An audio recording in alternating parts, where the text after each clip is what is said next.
जनाब स्पीकर, जिस undue haste के साथ लेजिस्लेशन इस हाउस में हुई है, शर्मनाक वाकया हुआ है कल। जमहूरियत को बादशाहत की तरफ धकेला जा रहा है, पार्लियामान को रबर स्टैंप बनाया जा रहा है, अदालतों के दरवाजे बंद कर दिए गए हैं। सुप्रीम कोर्ट पे जिस तरह कल हमला किया गया है, उसके बाद अब कोई शक शुबा नहीं। बड़ा ये कठिन सफर है, लंबा सफर है, लेकिन जो भी हालात हो हम उनका सामना करेंगे इंशाल्लाह।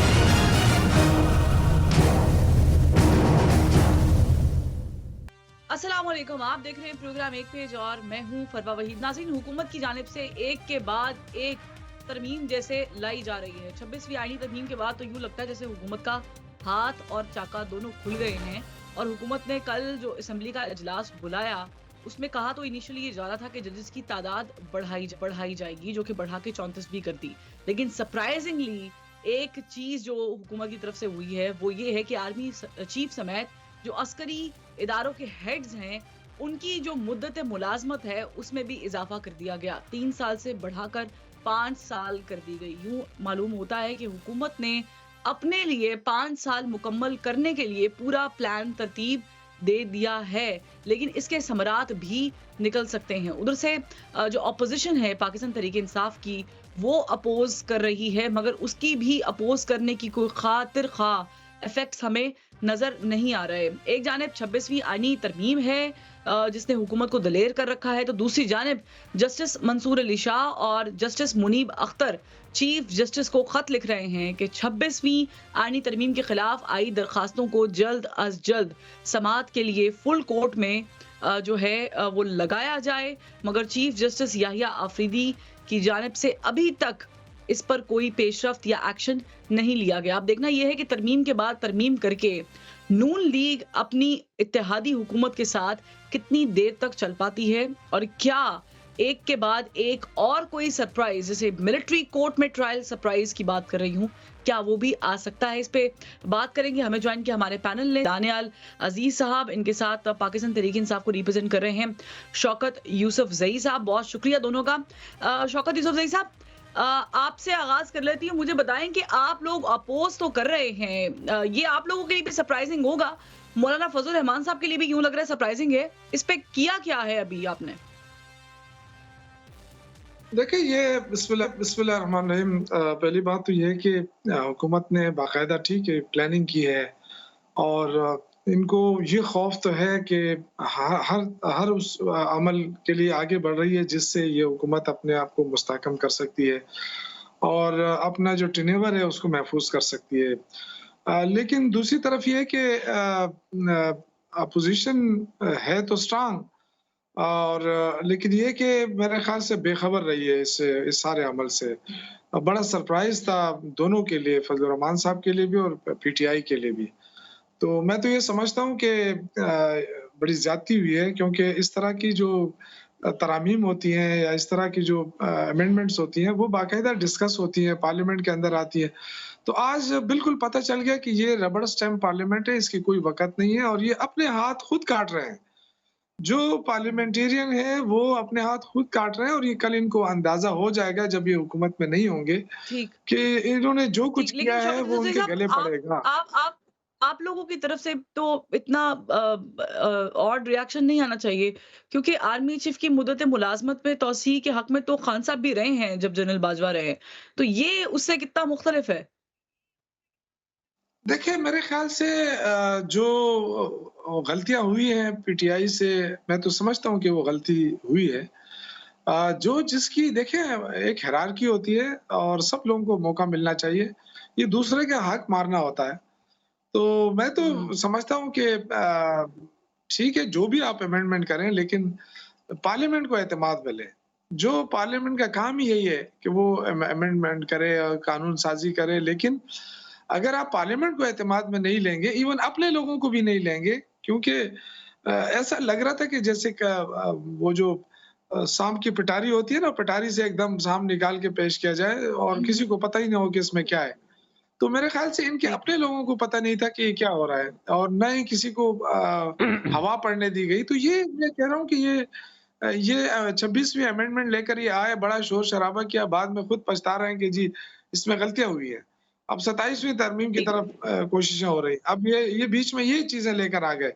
तो इससे बिल्कुल क्लियर कट अंदाजा है कि ये पार्लियामेंटेरियन की तरफ से कानूनसाजी नहीं हो रही, कानूनसाजी कहीं और से हो रही है। और जो इस वक़्त शहबाज शरीफ साहब जब तक वज़ीर आज़म रहेंगे, मुझे लगता है कि पार्लियामेंट ये उस जो वक़्त तक शौकत बिल्कुल यूसुफ ज़ई साहब आपने बात कही है कि ये आइन साज़ी यहाँ से नहीं हो रही है, कहीं और से हो रही है। दानिश नज़ीर साहब, ये कहाँ से हो रही है? ये कौन से ऐसे काम हैं जो 3 साल में आर्मी चीफ साहब नहीं कर पाएँगे या हुकूमत नहीं कर पाएगी और ये 5 साल में होंगे? जी, इसमें सबसे पहले शुक्रिया प्रोग्राम में बुलाने का। मैं ये अर्ज़ करना चाहता हूँ आपको कि मुझे इसमें कोई शक नहीं है पिछले काफ़ी महीनों से ये हुकूमत जो है ये अपना सियासी ताकत जो है उसको समेटने में लगी हुई है, क्योंकि इनको बहुत सारी फ़िक्रें थीं, मुख्तलिफ़ जगहों से इनको ख़तरात थे। उसमें से एक सबसे बड़ी जो थी वो जुडिशरी थी, क्योंकि उन्होंने ये फ़ैसले करने थे। और हमने देखा कि आनन फ़ानन मुख्तलिफ़ अदवार में इलेक्शन एक्ट हो या वो प्रैक्टिस एंड प्रोसीजर एक्ट हो या दीगर कवानीन हो, इनमें बार बार मुख्तलिफ़ ज़रिए से मोस्टली ऑर्डनेंसेस लेकिन पार्लियामेंट से भी ये तब्दीलियाँ लाई गई हैं। बेसिकली ये वो कोशिश है कि वो जो 8 तारीख को जो कुछ हुआ है उसको समेटने के लिए ये और तरीके से कोशिश है। तो मैं समझता हूँ कि वो बात अपनी जगह है, ये ताकत बेशक समेटते चले जाएं, लेकिन मसला ये है कि अवाम को इसमें से क्या हासिल हो रहा है। मुझे तो ये चीज़ है, क्योंकि ये हमने देखा है पहले भी हुकूमतें करती हैं, अपने मुखालफिन को जेल में डाल दिया और उनके खिलाफ जाली मुकदमात बना दिए, ये वो सारा कुछ, ये तो रूटीन का काम है पाकिस्तान की सियासत में। लेकिन जो असल बात देखने में है वो ये है कि क्या जो मौजूदा हुकूमत है वो इस काम में कामयाब हो रही है कि आवाम तक जो मुख्तलिफ सहूलियात की या जो उनकी तकलीफ़ें हैं, जिसमें सबसे बड़ी महंगाई और बेरोज़गारी है, उनमें को बेहतरी आ रही है। अब आज ही मैं रिपोर्ट पढ़ा था कि बिजली की कीमतें जो हैं बढ़ाई जा रही हैं, और ये भी हमें पता है कि IMF के मुआहदे के तहत PDL जो पेट्रोलियम डेवलपमेंट लेवी है वो भी इन्होंने बढ़ानी है, उसको डिले किया हुआ है फ़िलहाल। और ये भी हमें पता है कि गैस की कीमतें बढ़ानी है। और ये तमाम चीज़ें जब बढ़ेंगी तो क्या इस वक्त मूडीज़, फिच या ब्लूमबर्ग या for that matter world bank, Asian development bank, IMF, even जो हमारी स्टेट बैंक ऑफ पाकिस्तान है, उन्होंने भी अभी तक अपना रिवाइज़ नहीं किया है। वो 13.5% पे महंगाई साल की औसतन बता रहे हैं। तो अगर यही हालात है, जबकि इस वक्त जबकि हम ये प्रोग्राम कर रहे हैं, तो सेंसिटिव प्राइस इंडेक्स जिसमें 51 आइटमें हैं जो लोगों के रोज़मर्रा के इस्तेमाल की चीज़ें हैं, वो 14% से तजावज़ है। और डबल डिजिट इन्फ्लेशन जो 10 या 10 से ज़्यादा होती है, इसको एक बहुत बड़ी लानत समझा जाता है पूरी दुनिया में। हुकूमत का एक मेजर फेलियर समझा जाता है जब महंगाई इस सतह की हो। तो इसमें देखने में यह है कि ये तो वापस आने का नाम नहीं ले रही, बल्कि और बढ़ने की बात हो रही है। तो अगर ये दूसरा रेला भी महंगाई का आ रहा है, बिजली की कीमतें नहीं कंट्रोल में आ रही, आपकी FBR में टैक्स कलेक्शन में आपको मिनी बजट की तरफ जाना पड़ेगा अगर यही हाल रहा। और आपके अपने जो इस वक्त FBR के नए चेयरमैन माशाल्लाह लगे हैं, लंगड़ियाल साहब, उनका मैं पढ़ा था, उन्होंने खुद बयान दे दिया कि हम वहीं खड़े हैं जहां हम 1986 में खड़े थे। यानी मतलब ये कुछ भी नहीं कर सके। तो वो जो सारी बातें थी कि हम टैक्स नेट एक्सटेंशन वाला मामला हुआ है दानिश नज़ीर साहब, इससे ये सारी चीजें कंट्रोल हो जाएंगी, क्योंकि वी ऑल नो कि IMF से बातचीत कौन करता है। वजीर आजम साहब तो शायद जाते तो जरूर है अलामती तौर पे, लेकिन काविशें और कोशिशें, इवन SIFC हो गई, मुल्क में बिजनेस या इन्वेस्टमेंट लाने का मामला हो गया, तो ये 5 साल इसको मद्देनजर रख के दिए गए हैं। जी, मैं तो बहुत कशिश से इंतज़ार कर रहा था। हमें ये बताया गया था, पाकिस्तान को ये बताया गया था from no less than the prime minister कि जी 14 अगस्त को हम माशाल्लाह बड़ी मेहनत करके और बड़ी तगदो करके अपना इकोनॉमिक प्लान अनाउंस कर रहे हैं, जिसके ज़रिए से ये तमाम मामलात निपटाने जाने थे। तो उसमें हमें पहले बताया गया कि टास्क फोर्स 1, 2 कमेटी फलानी, फॉरेन डेकरन साहब आ गए हैं जी बाहर से, ये हो गया, रिव्यू हो रहा है, और बड़े शायाने बजाए गए कि जनाब 14 अगस्त को इकोनॉमिक प्लान अनाउंस हो रहा है। और फिर 14 अगस्त आ गई और कोई प्लान अनाउंस नहीं हुआ। अभी उसको भी 2-3 महीने हो गए, कोई प्लान नहीं अनाउंस हुआ। तो जब इनके पास प्लान ही नहीं है, ये बता ही नहीं सक रहे हैं कि जी ये हमारा तरीक़ाकार होगा कि हमने मंजिल पे कैसे पहुंचना है, तो फिर क्या तवक्को की जा सकती है। इसमें कोई SIFC का तो कसूर नहीं है, ये तो इन्होंने बताना था। तो वो किधर गया plan?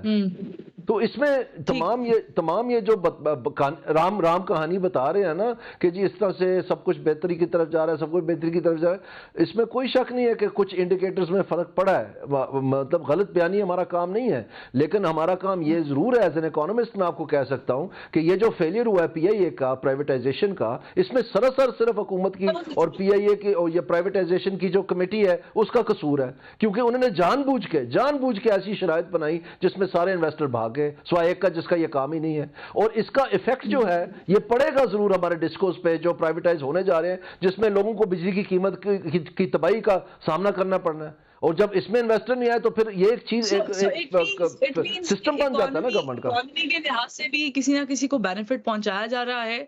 On the other hand, क्योंकि जैसे शौकत यूसुफ रईस साहब ने कहा कि ये हुकूमत नहीं ला रही इतनी जल्दी में, आईनी तरमीम में कहीं और से आ रही है, तो शौकत यूसुफ रईस साहब फिर आप लोग प्लान क्या कर रहे हैं? क्योंकि बैरिस्टर गौहर को कल स्पीकर कौमी असेंबली ने कहा कि आपको जो एतराज है वो बताए, लेकिन वो कुछ बोले ही नहीं। तो ऐसा लग रहा है कि आप लोग कॉम्प्रोमाइज करे जा रहे हैं सारी सिचुएशन के अंदर। देखिए, जो कंप्रोमाइज करे वो एक्सपोज हो जाएगा, ऐसी बात नहीं। यहाँ तो कोई बात ढकी छुपी नहीं रहती है। कोई भी कम हमारी तरफ से कोई कंप्रोमाइज नहीं हो रहा है, लेकिन चूंकि वो अचानक उन्होंने इस तरह किया और उसके जाहिर है एक पार्टी है, इतनी बड़ी पार्टी है, उसकी हायरार्की है, और जो भी बात होती है वो सलाह मशवरे के साथ होती है ना, कोई अपने तरफ से तो कोई बात नहीं कर सकता है। लेकिन चूंकि ये सारी चीजें अचानक हुई तो अब डेफिनेटली जेयूआई के साथ भी हमारी बातचीत हो रही है और हम ये देख रहे हैं कि पार्लियामेंट किस तरफ जा रही है। मतलब जो पार्लियामेंट का काम है सिर्फ यही एक काम रह गया है कि ऐसे इकदाम करें कि आप कल आपको इलेक्शन भी ना करना पड़े। मुझे तो ये लग रहा है कि जिस तरफ ये हुकूमत जा रही है। एक चीज बताइएगा, इलेक्शन तो अल्लाह ना करे कि अगर जमहूरियत थोड़ी बहुत भी जिंदा है तो इलेक्शंस तो होने चाहिए, बट अब आपको क्या चांसेस लग रहे हैं इमरान खान के? क्योंकि ये जो तौसीफ वाला मामला है, आपको याद होगा राजा सनाउल्लाह ने कहा था कि जब तक मुमकिन हो सके खान साहब को जेल में रखेंगे, तो ये तो लग रहा है कि जब तक वाला मामला हो गया। देखिए, अब ये तो राना सनाउल्लाह कि जो इस तरह की बात करना, ये कौन सी जमहूरियत है? अगर ये जमहूरियत आप लोग चाहते हैं तो कम से कम अल्लाह ना करे कि ये जमहूरियत कायम रहे इस मुल्क में। क्योंकि जिस तरीके से दानियाल साहब ने कहा कि पहले दौर में भी हुआ, बिल्कुल हुआ है, और मेरे ख्याल से इस गलती को तस्लीम कर लेना चाहिए कि अगर पहले हुआ है तब भी गलती हुई है, अगर आज हो रहा है तो वो भी गलती है कि अब हम किस दौर में जा रहे हैं। हम कर्जों पे कर्जे ले रहे हैं, मुल्क को कर्जों के ऊपर चला रहे हैं, अवाम की कोई फिक्र नहीं है। ऐसा ना हो कि अवाम खुद निकले और लीडरलेस हो। ये जो मोब हो, ये लीडरलेस मोब हो, तो फिर क्या होगा? मतलब ये कि वो खतरनाक होगा। पॉलिटिकल पार्टी जो स्ट्रगल करती हैं वो हुकूमत की रहनुमाई के लिए होती है और हुकूमत उसको उससे कुछ सीखना होता है। लेकिन अगर खुदा ना ख्वास्ता आप अवाम को इस तरह तंग करेंगे, दीवार से लगाएंगे कि उनकी बात करने वाला कोई नहीं है, तो फिर ये ना हो कि फिर अवाम खुद निकले। तो ये इसी तरह तो इनकलाबात आते हैं मुल्कों के अंदर। तो ये मैं कहना चाहता हूँ कि देखें, ये मजाक ना बनाएं, बिल्कुल मजाक बन गए हम। सुबह एक कानून होता है, शाम को दूसरा कानून होता है, और पता ही नहीं चल रहा है कि ये क्या हो रहा है इस मुल्क के साथ। क्या आप इसमें अपनी मर्जी के चीजें लेकर आए हैं? हाँ, कि मौलाना फजल रहमान साहब भी आपके साथ जब 26वीं आईनी तरमीम होने जा रही थी तो ही वाज लिंक्ड, वो आप लोगों के साथ बाकायदा राब्ते में भी थे, आपके वक्त से मुलाकातें भी होती थी, यहाँ तक कि बैरिस्टर गौहर के साथ उन्होंने लास्ट में प्रेस कॉन्फ्रेंस भी की। बट दानियाल नज़ीर साहब, यूं मालूम होता है कि या तो मौलाना फजल रहमान साहब को बिल्कुल आइडिया नहीं था कि ये सब कुछ हो रहा है, या फिर आइडिया था। इसका कोई तीसरा पहलू भी है? मेरे ख्याल में मौलाना फजल रहमान साहब के पास एंड ऑफ द डे कोई चॉइस नहीं थी, क्योंकि ये तो अब सारी बातें सामने आ गई हैं कि उसी वक्त जब पूरी थी उनके वोटों के मुतबादल वोट जो हैं मुख्तलिफ तौर तरीके से, मैं उनमें तफसील में नहीं जाना चाहता, जो कि ज़ाहिरी बात है सारे गैर कानूनी, गैर आइनी, गैर जमहूरी हैं, वो तैयार करके बैठाए हुए थे कहीं ना कहीं पार्लियामेंट के अंदर ही कि अगर ये वोटिंग नहीं होती तो फिर उनको लाकर तो नंबर्स पूरे करने किए जाने थे। तो मेरे ख्याल में फिर उसमें तो कोई चॉइस नहीं रहती है। लेकिन उसमें दोबारा से मैं अर्ज़ करना चाहता हूँ, अगर यही वतीरा रहना है और यही तरीका रहना है ताकत समेटे जाने का, तो फिर आप बताएं इसमें अवाम के लिए क्या है? क्योंकि आखिरकार क्या होगा कि जब अवाम जो है बिल्कुल एक बेरारवी की शिकार हो जाएगी, एक इन हालात के नीचे दबते दबते पिसते पिसते तबाह शिकस्त व रेख्त हो जाएगी, तो फिर पाकिस्तान में क्या रह जाएगा किसी के लिए। अभी भी आप देखें कि हमारे जितने भी पढ़े लिखे नौजवान हैं वो ड्रोव्स में, यानी रिकॉर्ड नंबर्स में वो पाकिस्तान से एग्जिट कर रहे हैं, जो मैं जानता हूं बहुत सारों को जो कि पाकिस्तान के लिए खून देने के लिए तैयार हैं, लेकिन यहाँ पर उनको किसी किस्म का कोई मुस्तकबिल नज़र ही नहीं आ रहा, और इन वजूहात की बुनियाद पर नज़र नहीं आ रहा क्योंकि यहाँ पर सिर्फ धौंस धांधली और ये धक्काशाही का जो निज़ाम है, इसके सामने लोग नहीं तैयार हैं अपनी ज़िंदगी बसर करने के लिए। क्यों करें वो? तो वो जा रहे हैं तो पाकिस्तान में। जी जी, ऐसे ऐसे में हम अदलिया से जो जैसे भी है सुप्रीम कोर्ट से, अपने हाई कोर्ट से कोई उम्मीद रख सकते हैं?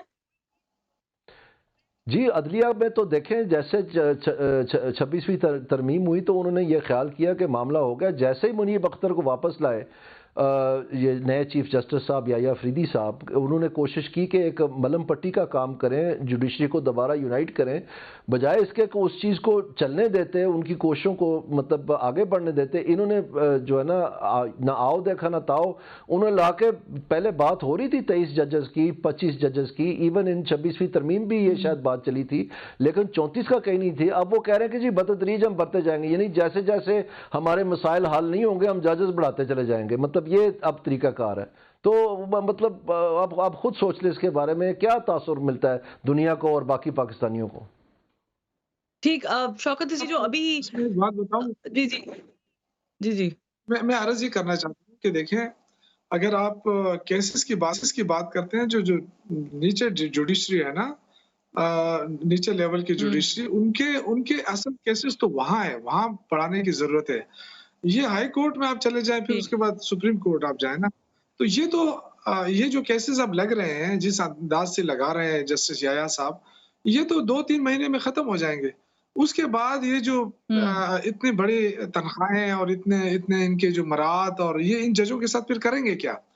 और 34 जजेस, अब अंदाजा करें कि सुप्रीम 34 जजेस बैठेंगे। अगर ये आप पूरा वो इनका वो अंदाजा लगा ले तो इन पे उठने वाले अखराजात ये गरीब मुल्क कैसे बर्दाश्त, ये सोचने की बात है। वो तो चलो इनका तो मसला हल हो जाएगा। ठीक, चले इस पे भी एक बात करते हैं क्योंकि इस पे शौकत मुझे ब्रेक है, ब्रेक पे जाना जरूरी है। ब्रेक से जब वापस आएंगे तो फिर जो ये जजेस के बीच में आपसी इख्तलाफात है, क्या ही कम हुए?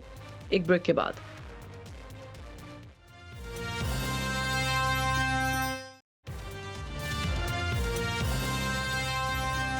Welcome back. ब्रेक के बाद हमें पाकिस्तान पीपल्स पार्टी के सीनियर रहनुमा कादर मंदोखेल साहब भी ज्वाइन कर चुके हैं। कादर मंदोखेल साहब, ये क्या अंडरस्टैंडिंग हुई है पाकिस्तान पीपल्स पार्टी की नून लीग के साथ ओवर दी, अब इसे एक्सटेंशन बोले या मुद्दत मुलाजमत में तौसी बोले, ये भी क्लियर कर दीजिएगा। ये क्या अंडरस्टैंडिंग क्या हुई है दोनों जमातों की? अंडरस्टैंडिंग तो अभी तक कोई खास नहीं हुई है, लेकिन आपको मैं याद दिला दूं, जनरल मुशर्रफ को कौन सी असम्बली ने एक्सटेंशन दी है जो बैठा हुआ था 9 साल? जनरल जियाउल्लाह को किसने एक्सटेंशन दी थी? जनरल जो बैठा हुआ था। और जनरल बाजवा को 6 साल की एक्सटेंशन शौकत अजीज यूसुफजई साहब की पार्टी ने नहीं दी थी। लेकिन अब अगर लॉ बन गया कि सर्विसेज चीफ चाहे नेवल का हो, चाहे आर्मी का हो, चाहे एयरफोर्स का हो, तो उसको एक साथ 5 साल टाइम मिल जाए ताकि वो प्रॉपर जो ना अपनी डिपार्टमेंट की जो कारकर्दगी है या उनकी जो प्लानिंग है उसी हिसाब से कर ले। वैसे चारों तरफ हम इंटरनल और एक्सटर्नल दोनों दहशतगर्दी में हम जो ना वो गिरे हुए हैं, तो इसके लिए तो जरूरी है। और मैं ये समझ रहा हूँ कि ये आर्मी एक्ट के तहत तो यह कानून साजी जो है ना वो पार्लियामान का हक है, और उसी का हिस्सा शौकत यूसुफजई साहब की पार्टी भी है, जहां उन्होंने पिछले 26वीं अमेंडमेंट में मौलाना साहब के साथ एग्री किया था।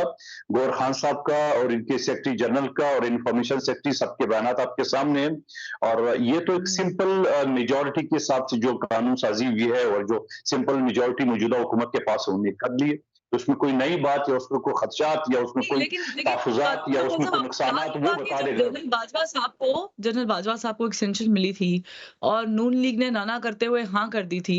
तमाम पार्टीज का हमें जो लाहेअमल था वो दिख गया था। ठीक है, आप उसको बिल्कुल सही कह रहे हैं, 100% अग्रीड। शौकत यूसुफजई साहब की पार्टी ने उस वक्त ये गलत किया था, लेकिन आज जो ये आपने केस के पीछे मुझे कोई थोड़ा सा समझाए कि क्या लॉजिक है? ऐसा कौन-सी चीज़ है जो 3 साल में आर्मी चीफ साहब नहीं कर सकते? ना तो हम बहुत वर्स्ट केस सिनेरियो में हैं 2008 के बाद वाले। थोड़ा-सा इसको बताएँ कि आपकी जमात का कहाँ मौक़िफ़ कहाँ है डिफरेंट नून लीग के साथ? देखिए अब तो कानून बन गया ना। अब अगर हमारे डिफरेंसेस है जो भी है वो तो आने वाले दिनों में हमारी सेंट्रल एग्जीक्यूटिव कमेटी जो है ना उसमें तय करेगी क्योंकि नून लीग ने बहुत सारी चीजों में हमसे वादे किए थे, बहुत सारी चीजों में हमसे मशावरत के वादे किए थे जो कि नहीं किया है।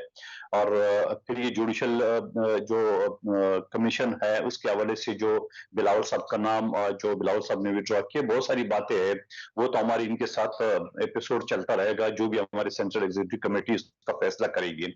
लेकिन मैंने शुरू में आपको एक सवाल रख दिया है, क्या जनरल मुशर्रफ को और जनरल जियाउल्लाह को किसी असम्बली ने उनको एक्सटेंड किया था जो बैठे हुए थे? और इनके नीचे भी काफ लीग और ये सारी हुकूमतें चल रही थी, इमरान खान की हुकूमत या इमरान खान की सीटें, जहां इमरान खान साहब बड़े फख्र से कहते थे कि जनरल मुशर्रफ ने मेरे साथ 100 सीटों का वादा किए, तो मीडिया पे आ चुकी है। तो मैं ये समझ रहा हूँ कि अगर आप चीफ जस्टिस की जो टेन्योर है वो 3 साल आपने फिक्स किया है, तो इसी तरह आर्मी चीफ की जो एयरफोर्स की और नेवल की चीफ कभी अगर साथ हो जाओ तो अब इक्वल उनको राइट्स मिल गया। तो मैं समझ रहा हूँ इसमें कोई कबात नहीं है। जब एक छोटा-सा सवाल कर लूँ फिर मुझे दानिश अजीज साहब की तरफ जाना है। कादर मंसूर साहब, आप बड़ी अच्छी गुफ्तगू कर रहे हैं। हो सकता है आप बड़ी अच्छी गुफ्तगू कर रहे हैं। छोटा-सा सवाल कर लूँ फिर मुझे दानिश अजीज साहब की तरफ जाना है। मुझे ये जी, जी। एक मिनट से जी, शौकत अजीज साहब। जी, जी। मैं सिर्फ इतना कहना चाहता हूँ कि चलो मुशर्रफ साहब या ज़ियाउल साहब जो भी थे, उनको किसी असम्बली ने नहीं किया, लेकिन आप लोग तो मतलब चैंपियन बने थे ना जमहूरियत के, और आपने तो एक्सटेंशन दे दी ना, असम्बली से एडवांस में दे दी, तो आपको बहुत मुबारक हो। दूसरी बात है कि मुशर्रफ की आप बात कर रहे हैं, तो इमरान खान ने खुला कहा कि जी मैं माफ़ी चाहता हूँ, मेरे से गलती हुई है। तो मेरे ख्याल से ये करेज होनी चाहिए। बाकी देखिए हमें क्या हमारा हमने कौन सा आर्मी चीफ बनना है? अब आर्मी चीफ हाँ। कोई भी हो, चाहे 5 साल के बजाय 10 साल दे दें, लेकिन मैं ये कह रहा हूँ कि कानून साज़ी का तरीकाकार तो वज़ा करें ना। जिस तरीके से आप ठीक कानून है, साज़ी कर रहे हैं, ये तरीका ऑपोजिशन का एक बाकी हमें इससे कोई बिल्कुल गलत नहीं। ऑपोजिशन का एक रोल होना चाहिए था, राय मुकद्दम होनी चाहिए थी, क्योंकि ये बहुत बड़ी चीजें हैं। मुझे दानिश अजीज साहब की तरफ मूव करना है, तो दानिश अजीज साहब 5 साल की मुद्दत मुलाजमत में से जी, जी। मैं जवाब तो दूं उनको, शौकत वजीर साहब को, कि उन्होंने हमें जी, चैंपियन करार बिल्कुल दिया, साहब। मुबारकबाद की है, तो बहुत शुक्रिया मुबारकबाद का। क्या इमरान खान ने एक डिक्टेटर को रेफरेंडम में उनको वोट नहीं दिया था? वो भूल गए?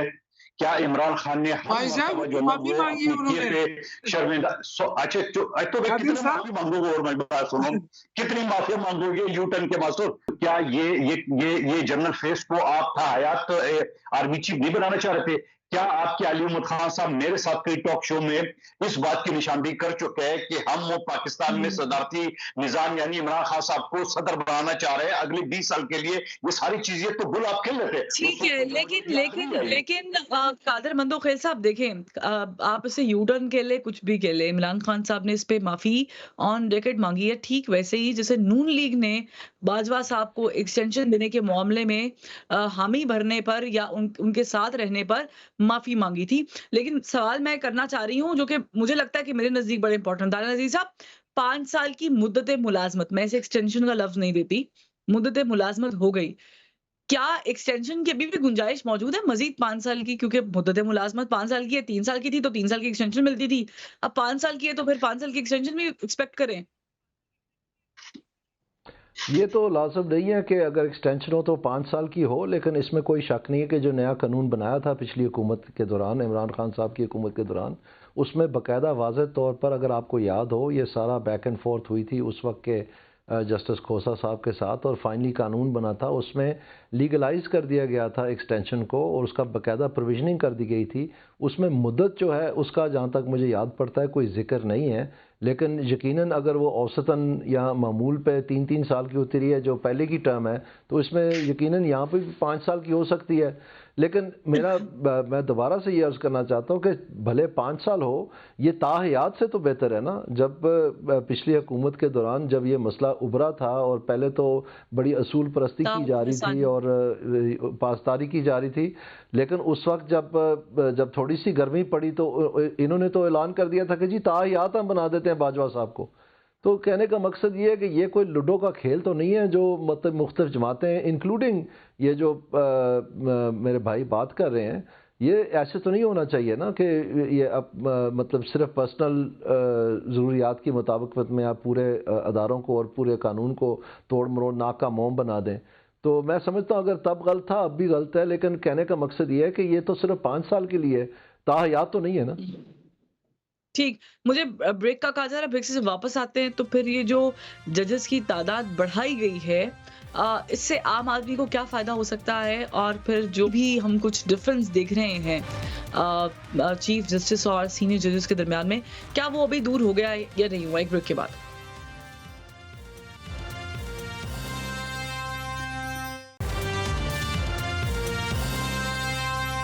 Welcome back. कादर मंदोखल साहब, जजेस की तादाद भी आपने यूं कह लें कि आप इत्तेहादी हैं और हुकूमत जो है वो नून लीग की है, बढ़ाई है, 34 कर दिए। क्या इसकी ज़रूरत थी? क्योंकि इनिशियली हम 23 की आवाज़ सुन रहे थे और इसका ज़्यादा कि अल्टीमेट बोझ जो है तनख्वाहों का, मुराद का, ये सब पड़ेगा। इसको भी आपने ज़्यादा कोई देखा भला होगा। और दूसरा ये कि क्या अभी भी आपको लगता है कि अदलिया एक पेज पे या सेम पेज पे नहीं है? देखिए, अदलिया में बिल्कुल सेम पेज पे 2 जजेस नहीं है जो हर वक्त पीटीआई के वर्कर बन के वो खतूत लिखते रहते हैं और फिर कहते हैं इसको रिकॉर्ड का हिस्सा बनाओ, मीडिया को बेचते हैं।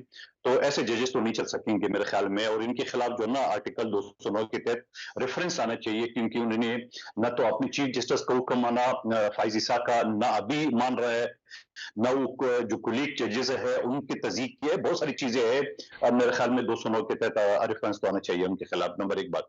दूसरी बात यह कि 2022 में पीटीआई की हुकूमत में मैंने जजेस की तादाद का बाकायदा बिल कौमी असम्बली में जमा किया था, हाई कोर्ट की भी और सुप्रीम कोर्ट के भी, और जजेस के अपॉइंटमेंट को भी मैंने जमा किया।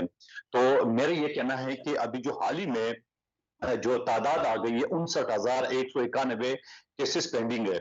जब केसेस पेंडिंग है तो उस पेंडिंग केसेस के लिए बकायदा सुप्रीम कोर्ट ने 2 जजेस आर्टिकल 182 के तहत हेड ऑफ लिए थे, जबकि वो 177 के तहत लोअर जो जुडिशरी यानी हाई कोर्ट से और वकला को भी ले सकते थे, मगर उन्हें एक ऑप्शन था, आर्टिकल है आइन में, तो उसने लिए। तो मेरा उस वक्त भी कहना था, आज भी यही है कि जब आप एक रिटायर्ड जज जो 65 साल की उम्र होता है और फिर 3 साल के अंदर यानी 68 साल फिर 1 साल या 2 साल एडॉप्ट लेते हैं, तो 70 साल उसकी उम्र हो जाती है उस जज साहब की, और वो भी हेड ऑफ होते हैं। तो ऐसी सूरत हाल में आप जजेस की तादाद क्यों नहीं बढ़ा? तनख्वाह तो हुकूमत ने देनी है, और ये मैं 2022 में जमा कर चुका हूँ बिल में, आप रिकॉर्ड शौकत रिजवी साहब निकाल सकते हैं, रिकॉर्ड का हिस्सा है। अच्छा, अब उसके साथ साथ ये चीज होगी सारे, अब जब ये चीजें, और ये जो 34 का फिगर है, ये 34 ऐसा नहीं है कि कल जाके सबके अपार्टमेंट हो जाए, ये वक्त के साथ साथ जैसी आबादी बढ़ती रहेगी केसेस बढ़ते रहेंगे। अच्छा, आज ही सुबह का आपको सिंध हाईकोर्ट का बता दूं, जहां सिंध असम्बली ने पहली मरतबा जो है ना, इन सबसे पहले एक करारदाद पास की कि सुबह में आईनी अदालतें होनी चाहिए। आज सुबह एक केस में सिंध हाईकोर्ट के चीफ जस्टिस साहब की रिमार्क थे कि अगर आईनी अदालतें हम बनाते हैं तो 90% केसेस तो चले जाएंगे, यानी हम जो कहते थे 50%, आज सुबह चीफ जस्टिस सिंध हाईकोर्ट का जो बयान आया मुख्तलिफ चैनल में, वो कह रहे हैं 90%। तो 90% जब आपकी केसेस आईनी चलती है, तो जो आम गरीब लोग हैं जो जमा पूंजी वकीलों को देते हैं, फीस देते हैं, सुबह से लेकर दोपहर तक अदालतों के सामने भीख मांगने में जैसे हालत होती है रहते, उनके केस कौन सुनेंगे? और फिर सुप्रीम कोर्ट में इमरान खान गया है, इमरान खान ने ये कि इलेक्शन कमीशन आम गरीब लोगों जो केस से कर चलेंगे। मैं आपको वो सुनाऊं मिसाल, 2018 में जो मैंने शहबाज शरीफ साहब के मुकाबले में इलेक्शन लड़ा था, फैसल वाडा साहब को जो जीता था, उनकी कि आज भी सुप्रीम कोर्ट में उसकी अपील चल रही है। 2021 में मिफ्ता इस्माइल के मुकाबले में जीता था, वो आज भी हाई कोर्ट में मिफ्ता साहब की ठीक, लेकिन यहाँ पे मैं शौकत हुसैन साहब को भी इन्वॉल्व कर लूं। आखिरी जुमला जी। करने दे, मेरी बहन समझ में आएगी लोगों को। जब मैंने ट्रिब्यूनल के सामने ये कहा कि जनाब, मैं पिछली असेंबली में पार्लियामेंट्री अफेयर्स कमेटी के हिस्सा था, हमने कानून पास किया था कि 6 महीने के अंदर ट्रिब्यूनल ने फैसला करना है, तो अभी तो 8-9 महीने गुजर गए, अभी तो स्टार्ट ही नहीं हुआ है। तो जज साहब ने बड़ा खूबसूरत जवाब दिया, फिर आप मेरे चीफ जस्टिस से बात करें कि मुझे कोई और केस ना दे, सिर्फ इलेक्शन कर दे तो मैं 6 दिन में फैसला कर देता हूं। तो इसी तरह कासिम सूरी साहब का 65,000 जोड़ जाली थे, वो आखिरी वक्त असेंबली खत्म हो गई और वो केस चलता रहा। इसी वजह से हमने कानून बनाया, इसी वजह से अलग होंगे, लोगों को फायदा होगा। ठीक शौकत हुसैन साहब, लेकिन अब अमेरिका जो है वो दुनिया में बड़ी पॉपुलेशन रखने वाला मुल्क है, उसके सुप्रीम कोर्ट के जजेस की तादाद 9 है। उसकी एक बड़ी वजह सिस्टम में ये है कि जो लोअर कोर्ट्स हैं उनको बहुत स्ट्रांग किया जाता है। यहाँ पर हमने सुप्रीम कोर्ट के जजेस की तादाद बढ़ा दी, हम हाई कोर्ट्स के जजेस की तादाद बढ़ाने की भी बात कर रहे हैं, लेकिन क्या ये ऊपर से नीचे शुरू होना चाहिए था? ठीक ऑर्डर है, नीचे से ऊपर शुरू होना चाहिए था, वो ठीक ऑर्डर है। और ये कि बराह रास्त कादर मंदोखेल साहब ने आपकी जमात की तरफ इशारा किया कि अभी भी 2 जजेस मौजूद हैं जो आपको सपोर्ट कर रहे हैं, खत लिखते हैं। देखिए, यही तो इशू है ना कि सुप्रीम कोर्ट के अंदर ये जो बाहर से मुदाखलत हो रही है, बार-बार जजों को टारगेट किया जा रहा है, जो इनके तवक्कुआत पे पूरे नहीं उतरते उनको टारगेट करते हैं, उनके खिलाफ प्रोपेगेंडा करते हैं। और इसीलिए तो ये जजेस की तादाद जो है वो 34 तक पहुंचा दी है। ये इनका ख्याल है कि जजेस बढ़ा के हम अपने मर्जी के फैसले ले सकेंगे। देखिए, जब तक आप लोअर कोर्ट्स को स्ट्रेंथन नहीं करेंगे, वहाँ इश्यूज हल नहीं करेंगे, तो ऊपर जाके कितने केसेस हैं। अभी जो चीफ जस्टिस ने नए बेंचेस बना दिए हैं, 10 के करीब मेरे ख्याल से बेंचेस उन्होंने तश्कील दे दिए हैं। ये अगर ये हेयरिंग शुरू कर देंगे तो ये 2 महीने 3 महीने में सारे केसेस निपटा देंगे। अब आप मुझे बताएं कि उसके बाद ये जजेस क्या करेंगे? इसका जवाब नहीं मिल रहा है ना। 34 जजों को आप ले रहे हैं, इनके जो तनख्वाहें हैं, इनके मराहत हैं, ये कौन देगा? क्या ये गरीब मुल्क अफोर्ड कर सकता है? अगर अमेरिका में 9 जजेस हैं, तो यहाँ 34 जजेस क्यों लिए जा रहे हैं? यही तो मैं कह रहा हूँ कि लोअर कोर्ट्स को स्ट्रेंथन किया जाए, उसके बाद फिर हाई कोर्ट आता है और फिर 3rd नंबर पे सुप्रीम कोर्ट आता है। फिर आप सुप्रीम कोर्ट, चूंकि आपकी अपनी मर्जी है, आपके अपने मसाइल हैं और आप अपनी हुकूमत को मुस्तहकम करना चाहते हैं, आप अपनी मुखालिफत नहीं देखना चाहते, तो आपने अपने मर्जी के फैसले करने। तो ये जो चीज़ है बिल्कुल गलत है। मैं ये कह रहा हूँ कि देखिए, आर्मी चीफ की अगर आपने उनको टाइम दिया है 5 साल कर दिए, 10 साल कर दें, हमें क्या है उससे?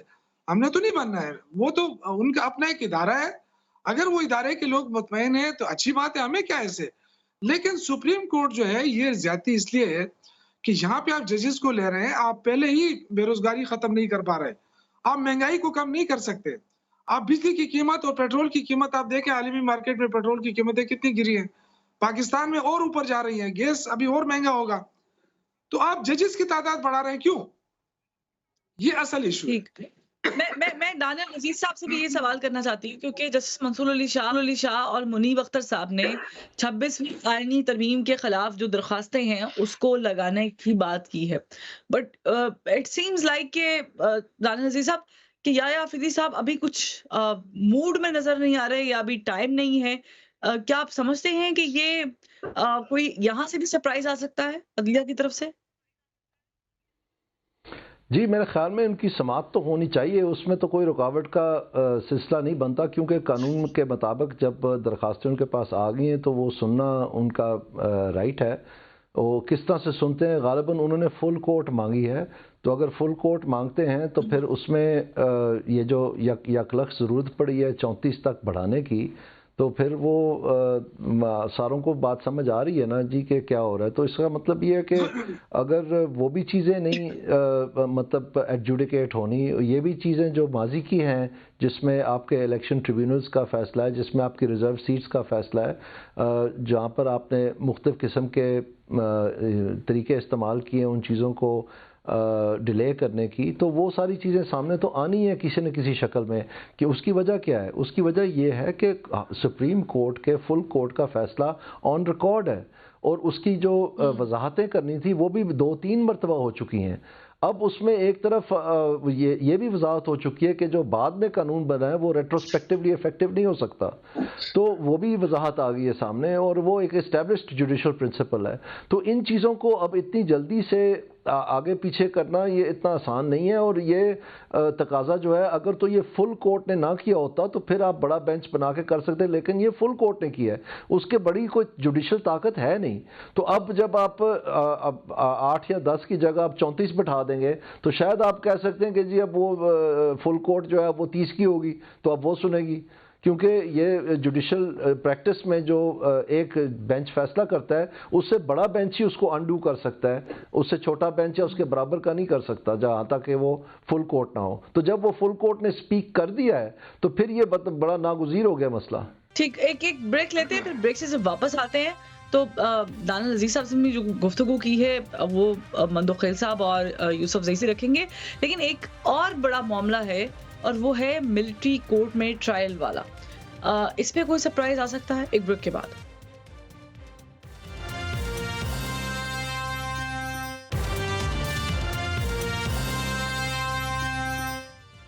Welcome back. मुझे बताइएगा कादर मंदो खैल साहब, वावडा साहब कह रहे थे अब तरमीम और तरक्की होगी। वो तो देख रहे हैं हम कि तरमीम भी हो रही है, एक्सटेंशन भी हो रही है, और पता नहीं किसी की तरक्की भी होती होगी। लेकिन मिलिट्री कोर्ट्स में ट्रायल, मैं डायरेक्टली बोल देती हूँ कि इमरान खान साहब का, इसके ऊपर भी कोई सरप्राइज आ सकता है गवर्नमेंट की तरफ से, कोई इसी तरह जैसे इजलास में आया? देखिए, पहले यूसुफ जई साहब ने जो बात की है जजेस की तनख्वाहों के हवाले से, अगर जिस मुल्क में 35 साल से केस चल रहे हो और आप इस वजह से जजेस अपॉइंट नहीं करेंगे कि उनकी तनख्वाह कौन देगा, नंबर एक बात वो वफाकी हुकूमत ने देनी है।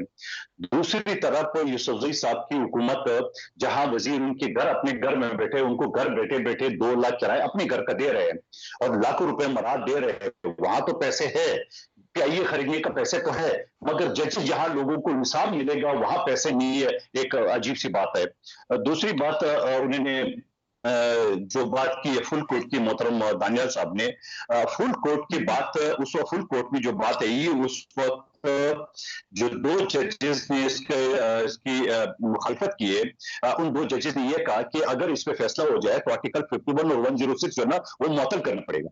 अब वो 51 क्या है या 106 क्या है, वो ये है कि जो लोग आजाद जीते उनके पास 3 दिन का टाइम है कि वो कोई पार्टी ज्वाइन करे, चॉइस है। यहां मोहतरम इन 8 जजेस ने 15 दिन दिए, वो भी वर्किंग डेज, यानी हफ्ता इतवार अगर मिला के तो ये 19 दिन बन जाते हैं। तो जाहिर बात है फिर वो जो आइन में आर्टिकल 51 सब क्लास 6C जो है वो तो मुअत्तल करना पड़ेगा ना। तो क्या गलत का, इसके ऊपर कितनी तस्दीक का उसको निशाना बनाया, नंबर एक बात।